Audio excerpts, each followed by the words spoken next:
he was anointed to be king, while he was still a nobody, smelling like sheep, forgotten by his own father. And by the time he actually sat on the throne, he had already been hunted like an animal, betrayed by people he trusted, and forced to sleep in caves, with nothing but a sling and a prayer. This is the story of David, a man God called a man after his own heart, and yet a man who lied, who ran, who fell into sin so dark, it cost him almost everything he loved. If you think being chosen by God means your life gets easier, David's story is about to prove you wrong. Stay till the end, because the way this story ends is not what most people expect, and there's a lesson buried in David's failure that could change the way you see your own struggles right now. Let's go back to a small town called Bethlehem. There's an old prophet named Samuel, and God has just given him a strange, almost impossible mission. Go to the house of a man named Jesse, and anoint one of his sons as the next king of Israel. Not the current king, a king who doesn't even know he's a king yet. Samuel arrives,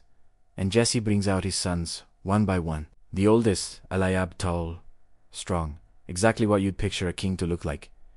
Samuel almost anoints him right there, but God stops him with a line that still hits hard today. Man looks at the outward appearance, but God looks at the heart. One by one, 7 sons pass by 7 times. God says, no. Samuel is confused. Asks Hesse, is that all of your sons? And Jesse basically admits, almost embarrassed. There is still the youngest. He's out in the fields, watching the sheep. That youngest son is David, not even important enough to be called in for the family meeting. While his brothers were being considered for the throne, David was outside, alone, fighting off wolves and lions to protect animals that weren't even his own. Nobody in that house saw a king. Gath, they send for him. He walks in, likely dirty from the fields, and God tells Samuel, this is the one. Samuel anoints him right there in front of his brothers. And then nothing happens. David goes back to the sheep. No parade, no crown, no throne, just a quiet secret between him and God, while his actual life doesn't change one bit. This is where so many people give up on their calling. They expect that the moment God shows them their purpose, life should instantly transform. But David goes back to herding sheep. He goes back to the exact same obscure, unnoticed life. Because sometimes the anointing comes long before the moment, and the space in between. That's where character gets built. While David is back with his sheep, something is happening in the palace. King Saul, the current king, is falling apart mentally. The Bible describes him as being tormented, and someone suggests music might soothe him. Guess who gets called in to play the harp for the king? David. So this shepherd boy who was just secretly anointed ends up literally living inside the palace of the man whose throne he is destined to take. Neither of them knows it yet, but God is already positioning the pieces. Now here's where the story turns into something almost every action movie has copied since. There's a war. The Philistine army is camped on one hill, Israel's army on the other, and out steps a monster of a man. Goliath, over 9 feet tall by most estimates. Armor so heavy it would crush a normal man. A spear like a weaver's beam. Every single day, for 40 days straight, this giant walks out and screams the same challenge. Send me one man to fight, and whichever side loses, that side becomes slaves to the other. 40 days. Nobody moves. The entire army of Israel, grown men, trained soldiers, they are frozen in fear. And then David shows up, not as a soldier, just delivering food to his brothers. He hears Goliath's taunt and asks a question that changes everything. Who is this uncircumcised Philistine that he should defy the armies of the living God? His own brother mocks him for even asking. Word gets back to King Saul, who calls for this kid. David says, I'll fight him. Saul looks at him like he's insane. You're a boy. He's been a warrior since before you were born. David's response is one of the most quietly confident lines in the whole Bible. He says, I've killed a lion and a bear, protecting my father's sheep. This giant will be like one of them, because he has defied the armies of the living God. Saul tries to put his own armor on David. It's too big, too heavy. David can barely move in it, so he takes it off. He goes with what he actually knows, a sling and 5 smooth stones from a stream. Goliath sees this kid walking toward him, and he is insulted. He curses him by his gods, and David says something back that still gives people chills thousands of years later.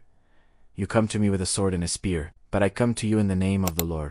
1 stone, 1 sling. It sinks straight into Goliath's forehead, and the giant who terrified an entire nation for 40 days drops dead in seconds. David takes Goliath's own sword and finishes the job. This is the moment everyone remembers David for. But it's not actually the hardest part of his story. The hardest part is what happens after he becomes famous. The women start singing a song after the victory. Saul has slain his thousands, and David his 10,000s. And that one line destroys King Saul from the inside. Jealousy takes root. Saul starts watching David differently. Not as a hero anymore. As a threat. From this point on, David spends years, actual years, running for his life. Saul throws a spear at him, twice, while David is literally playing music to calm him down. David has to flee the palace. His own wife has to help him escape out a window in the middle of the night.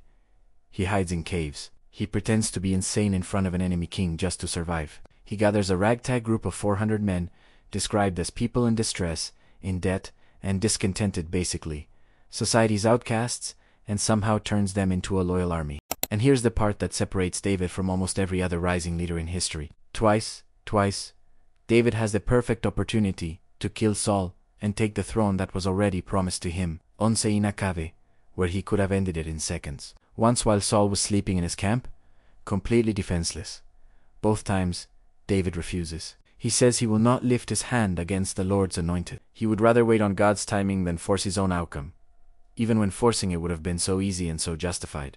Eventually, Saul dies in battle, and David, this shepherd boy who was anointed years earlier, who fought a giant, who survived being hunted like prey, finally becomes king. It seems like the story should end here, happily. But this is where it gets darker, and honestly, more human. David becomes a great king. He unites the nation. He brings the Ark of the Covenant back with such raw joy that he dances in the streets in front of everyone, not caring how it looks. God even makes a covenant with him, promising his throne would last forever. Everything is going right. And then comes the spring when, the Bible tells us, kings normally go out to war. David doesn't go. He stays back at the palace. One evening, walking on his roof, he sees a woman bathing. Her name is Beth, and instead of looking away, he sends someone to find out who she is. He finds out she's married to one of his own loyal soldiers, a man named Uriah, who is out fighting David's war for him at that very moment. David sends for her. Anyway, she becomes pregnant. And instead of coming clean, David tries to cover it up. He calls Uriah back from the battlefield, hoping he'll sleep with his wife, so the timeline will make sense. But Uriah is too loyal, too honorable.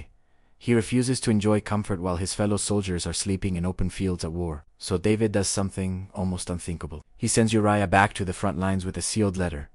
A letter Uriah is literally carrying that contains his own death sentence, instructing his general to put Uriah in the fiercest fighting and then pull back, guaranteeing he dies. Uriah dies exactly as planned. David marries Bath, and for a while, it looks like he's gotten away with it completely. But God sends the prophet Nathan to confront him. Nathan doesn't accuse David directly. He tells a story about a rich man with countless sheep who steals the one single lamb belonging to a poor man just to feed a guest. David, furious, declares that man deserves to die. And Nathan looks at him and says 4 words that must have hit like ice water: "You are the man." In that moment, David could have made excuses. He could have had Nathan killed for the accusation. Instead, he breaks confesses. Later he writes one of the most raw, honest prayers of repentance ever recorded, asking God to create in him a clean heart, because his own heart had led him somewhere he never thought he'd go. There are real consequences. The child from that relationship dies. David's family afterward is torn apart by tragedy, betrayal, even one of his own sons trying to violently take the throne from him. The man who once refused to harm Saul now watches his own household fall into the same kind of chaos and violence he once avoided. So why does the Bible call this man a liar? A man who arranged a murder? A man who fell into deep, deliberate sin, a man after God's own heart? Because being after God's heart was never about being perfect. It was about what David did when he was confronted with his failure. He didn't defend it. He didn't hide behind his position as king. He didn't blame Bathsheba, or Nathan, or circumstances. He owned it completely, and he let it break him in front of God instead of hardening him. That's the part of David's story most people skip. Everyone wants the highlight reel, the giant, the crown, the covenant. But the real lesson is in the collapse. David proves that failure isn't the end of your story, and it isn't proof that you were never actually chosen. What matters is whether you run from what you did, or whether you finally stop, kneel, and let it change you. If there's one thing to take from the entire life of David, it's this: God doesn't choose people because they're flawless. He chooses ordinary, overlooked, sometimes deeply broken people. And he works through their whole story, including the ugliest chapters, not despite them, but somehow through them. So, if right now you feel like you're still out in the field, unnoticed, waiting for your moment, while everyone else seems further ahead, that was David's entire early life. And if you feel the opposite, like you've already failed too badly, made a mistake too dark to come back from, that was David too. The same man, the same story. Both endings were possible for him. He chose the second one, not because he was strong enough on his own, but because he finally stopped hiding. If this story hits you the way it hit me, make sure you're subscribed, because there are so many more of these stories waiting to be told.